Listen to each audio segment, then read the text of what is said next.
Hey, if you've ever wondered how to maximize the probability of success, and not only success, but also massively profitable success when starting an online business, watch today's video through until the very end, as I'm about to share with you the simple 3 steps to take to maximize the probability of success, and once again, create a profitable business that gives you the freedom and lifestyle of your wildest dreams. If this is your first video, my name is Misha Wilson, and over the course of the last few years, I've done over $15 million in total sales. And I've built a business that not only is profitable, but also a business that I truly enjoy running on a daily basis. And in today's video, I'm gonna walk you through the framework that I followed when first getting started in the industry so that you can copy me and hey, maybe copy my success. As always, if you get value, let me know what your biggest takeaway is in the comments section below. Hit that subscribe button, hit that bell icon notification button so that you're notified when I do more videos just like this. With that said, let's go ahead and dive right in. All right, so once again, what we're gonna be talking about here today are the 3 steps for you to take to maximize the probability of success and profit when first getting started in business. This is such a critical thing that so many people skip over, all right? The big mistake that so many people make is they find a bright, shiny, sexy opportunity that looks like something that can make them a bunch of cash right now, yesterday, fast, faster, the bigger, bigger commissions, huge commissions, it's all on the internet, right? And big commissions, fast commissions, huge commissions sound really good in that moment. And so without ever stopping and thinking, is this the right market? Is this the right business model for me? Does this business model have someone who can teach me the ropes? Without ever thinking through anything, they jump into the first brightest, shiniest thing, and that backfires and leads to spinning their wheels, failure, confusion, overwhelm. And at the end of the day, usually that person quitting before they ever end up hitting success. So what we want to do is we want to be very aware of that. We want to be very aware of the fact that on the interwebs, there are a bunch of things that are very bright and shiny, and we kind of got to look at those things like landmines, right? We want to stay away from the landmines. We want to be a strategic entrepreneur, and we want to choose the business model that's going to give us the highest chance of success based on strategy, not on opportunity. So the first thing to identify when choosing a business model that's going to be profitable is the market. All right, I'm gonna go through this fairly quickly because I touch on this a million different times in every single video, and I know my audience is super tired of it, but I always come back to it because it's absolutely the most important thing. All right, if you choose the wrong market, no matter how hard you work, no matter how smart you work, no matter how perfect your offer is, no matter how great your videos are, no matter how good your branding is, once again, you will not create the kind of success that you would have if you got into a market that was the right market to begin with. All right, if you get into a market where there are 12 very passionate people, you can sell to all 12 people and then go out of business. So you have to spend the time to choose the right market and look at it kind of like, a marriage, right? And the second, thing on the list here is almost like marriage too, but you're choosing to go into a market. You're gonna do all the work when it comes to setting up the business. You gotta do the legal work. You have to do the marketing work. You gotta set up the products. You gotta set up the offers. You gotta do all of it. Choose the right market. And once again, you can at least be profitable once you do all of that work. Now, the 3 things to look out for in a market in order to make sure that market's the right market to go into is firstly, is that market irrationally passionate? Are they addicted to the topic of what the market is around, right? Do they absolutely love it? Is it kind of like, yeah, it's kind of cool, but it's kind of a hobby I do every now and then? No, you need to find a market that people are irrationally passionate about. Secondly, great in numbers. Is it a big market, right? We don't want to sell to 12 people, then be out of business.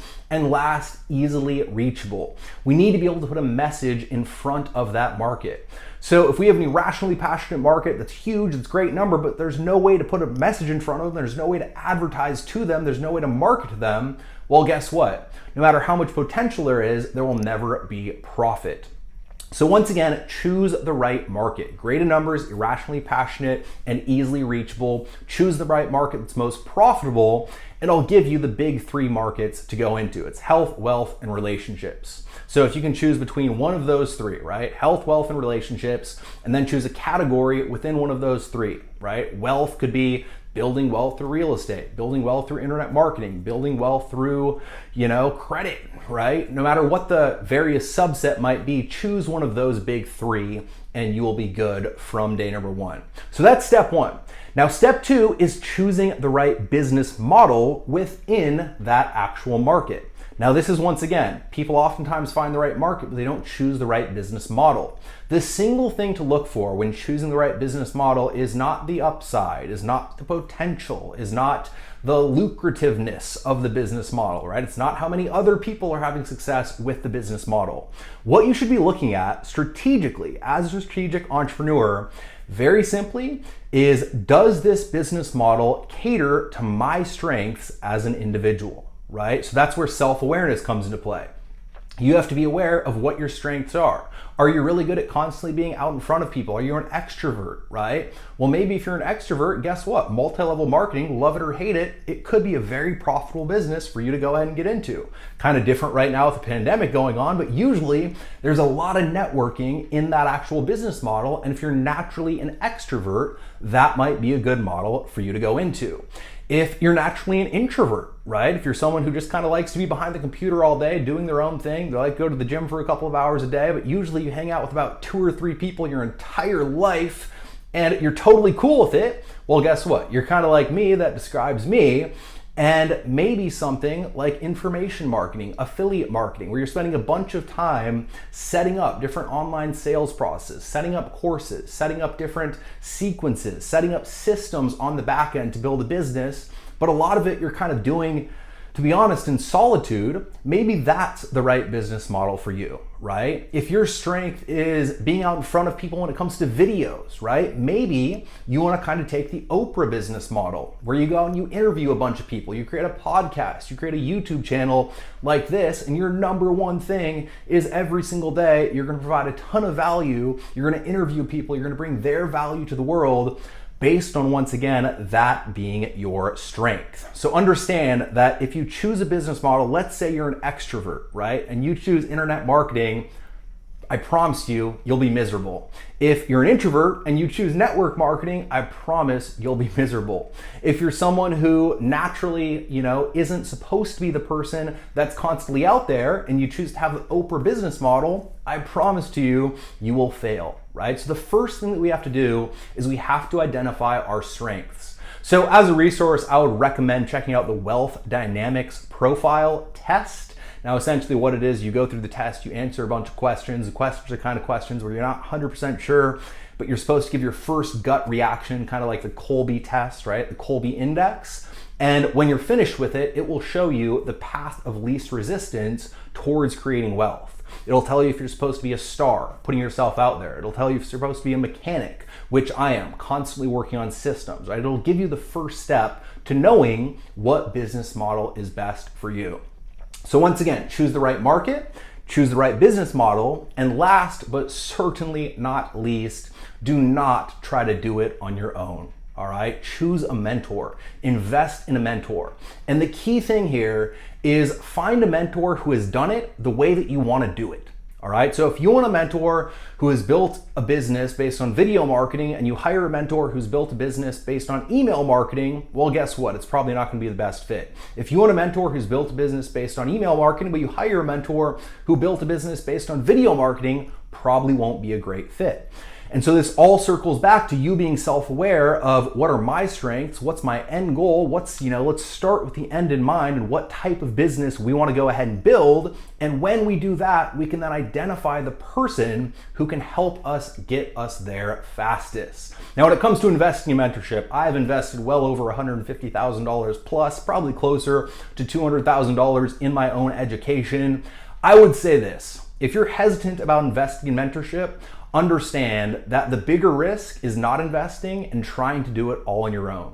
There is always a cost, all right? There's a cost to invest and there's a cost to not invest. The cost to investing is that you have to part with your time, but you can tap into the knowledge that your mentor has gained through years of experience. The cost of not investing is that you have to go through all of the trial and error testing, trying 1,000 different things to find one thing that works, spending a bunch of different money on campaigns only to, make very little back at the very beginning. You have to do all the trial and error testing on yourself, with yourself, by yourself, usually to never ending up, getting to the point of creating success at the end of the day, wishing, that you would have just started with the mentor in the first place. So once again, if you want the best chances of creating success, profitability, maximum profit from day number one, choose the right market, health, wealth, relationships, the big three.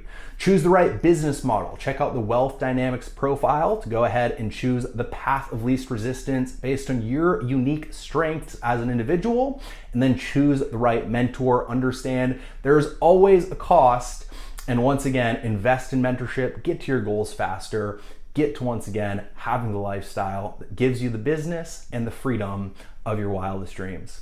With that said, I hope you got a ton of value out of this video. If you did, don't forget to go ahead and let me know with a quick comment what your biggest takeaway was. Hit that subscribe button and hit that bell icon notification button so that you're notified when I do more videos just like this. Till next time, over and out.